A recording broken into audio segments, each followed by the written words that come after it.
Here at Keystone Technologies, we're excited to introduce the new 9-watt and 25-watt LED tubes. The new 9-watt LED tube is the first ever DirectDrive LED tube under 10 watts. With 1,650 lumens, it provides up to 183 lumens per watt, making it the highest lumens per watt LED tube on the market.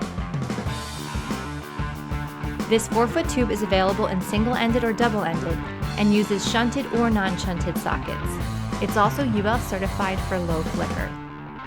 Our new 25-watt 4-foot LED linear tube offers 3,000 lumens, making it the highest lumen 4-foot LED T8 lamp readily available. It's available in our DX2 for single or double-ended line voltage. It's ideal for use in high bays as well as LED tube-ready fixtures. Both tubes are compatible with our SmartSafe emergency backup system, so whether you're looking for a 4-foot LED linear tube with the highest lumen per watt on the market or a tube with the highest lumen output at the lowest wattage, Keystone Technologies has the solution you need. Reach out to Keystone for a sample today.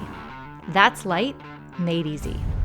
Keystone Technologies. Light made easy.